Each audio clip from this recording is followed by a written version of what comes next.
Los mercados sin trabas no son ni eficientes ni estables. Contradice un poco a la nación en general. Los mercados sin trabas, dice, ¿no está? Sin embargo, la batalla y hasta la victoria han dejado un sabor amargo. La gran mayoría de los responsables de los errores, ya sea en la Reserva Federal y en el Tesoro de Estados Unidos, en el Banco de Inglaterra, en las autoridades de servicios financieros de Gran Bretaña, en la Comisión Europea y en el Banco Central Europeo, o en los bancos individuales, no se han hecho cargo de sus fracasos. Los bancos que causaron estragos en la economía global se han negado a hacer lo que es necesario hacer.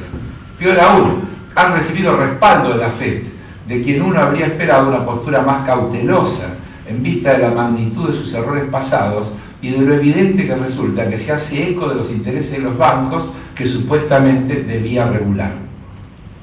Esto es importante, no solo por una cuestión de historia y responsabilidad, es mucho lo que se deja a criterio de los reguladores, y esto deja abierto el interrogante: ¿podemos confiar en ellos? En mi opinión, la respuesta es un no rotundo, razón por lo cual necesitamos definir de un modo inamovible el marco regulatorio.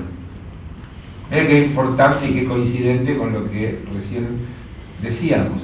La estrategia habitual, delegar la responsabilidad a los reguladores para que elaboren los detalles, no será suficiente. ¿En quién podemos confiar entonces? En cuestiones económicas complejas, si había depositado la confianza en los banqueros. Después de todo, si ellos ganan tanto dinero, obviamente saben algo. Y en los reguladores, quienes a menudo, pero no siempre, provenían de los mercados. Pero los acontecimientos de los últimos años han demostrado que los banqueros pueden ganar dinerales y al mismo tiempo socavar la economía e imponerles cuantiosas pérdidas a sus propias firmas. Los banqueros también han demostrado tener ética cuestionable. Un tribunal de justicia decidirá si el comportamiento de Goldman Sachs, apostar contra productos que la propia empresa creaba, fue ilegal. Pero la Corte de la Opinión Pública ya ha presentado su veredicto sobre la cuestión mucho más relevante de la ética de este comportamiento. Que el CEO de Goldman se viera a sí mismo haciendo el trabajo de Dios mientras su firma vendía productos cortos que ella misma creaba, o diseminara rumores difamatorios sobre un país donde desempeñaba como asesor y sugiere un universo paralelo con diferentes códigos y valores.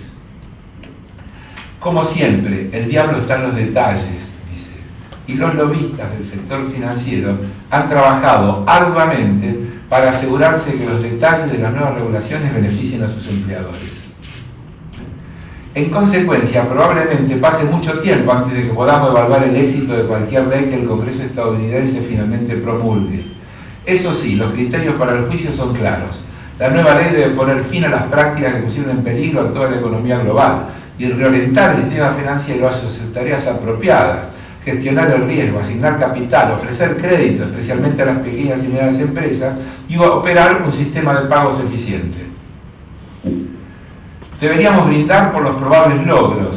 Se establecerá alguna suerte de comisión de seguridad de los productos financieros. Cada vez más operaciones con derivados pasarán de las sombras del mercado turbio y hecha medida a las bolsas y las cámaras compensadoras, y se restringirán algunas de las peores prácticas hipotecarias. Es más, parece probable que se recorten los honorarios escandalosos que se cobran por cada transacción de débito, una especie de impuesto que no tiene otro objetivo público que el de llenar las arcas de los bancos. Sin embargo, los probables fracasos son igualmente dignos de mencionar. El problema de los bancos, demasiado grandes para quebrar hoy, es peor de lo que era antes de la crisis. Una mayor autoridad de resolución ayudará, pero solo un poco. En la última crisis el gobierno estadounidense hizo la vista gorda, no pudo utilizar los poderes que tenía e innecesariamente rescató a accionistas y bonistas, todo porque temía que de no hacerlo la situación derivara en un trauma económico. Mientras haya bancos que son demasiado grandes para quebrar, el gobierno muy probablemente vuelva. Me falta una palabrita que salió por otro lado, no importa. La idea está. Como ustedes ven, Stiglitz no habla de la Argentina, pero podríamos adaptar este artículo perfectamente y ponerlo de introducción de nuestro proyecto de ley, porque ahí están planteadas las cuestiones. Yo tengo acá un montón de recortes que son muy interesantes porque muestra cómo el lobby ya está en marcha mucho más rápido que nosotros, ¿no? Por ejemplo, la Nación busca estatizar el gobierno un fondo de más de 4.200 millones de los bancos, porque nosotros planteamos que hay que volver a poner en mano del Estado el Fondo de Garantía de los Depósitos. Entonces, estos muchachos dicen, es una manera de robarse $1.000 millones. Y lo dicen con total frescura. Y después le publican artículos, esto lo discutí con el director de la Nación, con el señor Julio Zaguier, publican todos artículos en contra de cada tipo que quiere firmar. Por ejemplo, el presidente del Banco Ciudad hace un artículo muy duro en contra, como corresponde. Claro, el secretario de Finanzas de la ciudad, el ministro de Hacienda de la ciudad, y el director, otro director del Banco Ciudad, Grindetti y Morando, también la verdadera forma de democratizar el crédito. Dice que este proyecto va a llevar a la ruina a todo el sistema financiero. Y no hay una a favor, no hay una a favor. Lo cual fortalece nuestra convicción sobre la necesidad y además sobre los contenidos. Entonces, entrando en el tema, para apoyarme con algunas cosas. Tenemos la satisfacción de anunciarle la sanción y promulgación de una de las leyes más importantes que se han dictado, no solo hasta ahora, sino que podrán dictarse en el curso de la acción de este gobierno.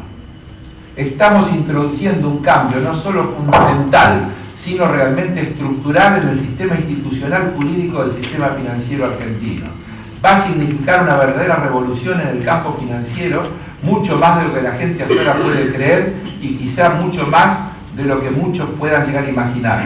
Lo importante es que veamos el objetivo que persigue y cómo se adecua a las necesidades económico-sociales de la Argentina de 1976 hacia fines de siglo. José Alfredo Martínez Dios, en la presentación del proyecto, cuando anuncia la reforma del sistema financiero. La ley más importante que se ha dictado, no solo hasta ahora, sino la que tendrá todo el gobierno, y está hecha para marcar al país desde ahora hasta fin de siglo, decía. Yo diría que casi puedo parar acá y decir, por eso mismo, y por eso solo alcanza para entender por qué hace falta otra ley. Porque si esta era la ley fundamental, el pilar en el que se iba a apoyar el proyecto político-económico de la dictadura, no se puede construir otra sociedad basada en otros valores, que tenga otros objetivos, apoyándose en el mismo marco regulatorio.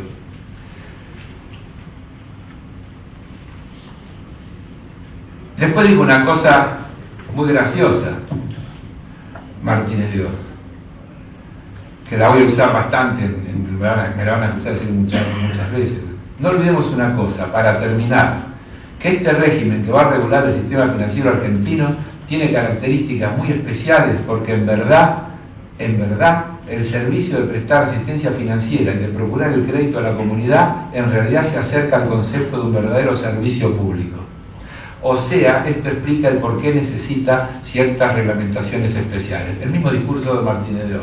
Las reglamentaciones están todas al revés, pero no puede dejar de reconocer que es un servicio público, que es un verdadero servicio público.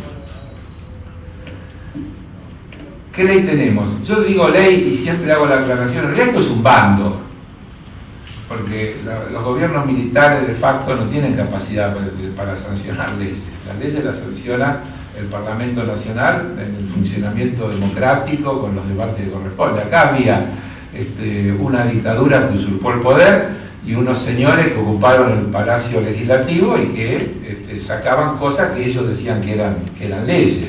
Esa es otra razón por la que eso debería dejar de existir, porque ellos no tenían capacidad jurídica, legal, ética, para sancionar leyes. Entonces tenemos un sistema financiero regulado por un bando de una dictadura militar que para eso hizo todo lo que hizo, para eso cometió los crímenes que cometió, para eso hubo la represión que hubo, porque eran perversos, pero la perversidad tenía como objetivo crear las condiciones para llevar adelante su proyecto político-económico. No es una perversidad abstracta, concreta. Y ese proyecto político-económico se basaba en construir esos instrumentos que iban delineando un modelo de país, un modelo de sociedad.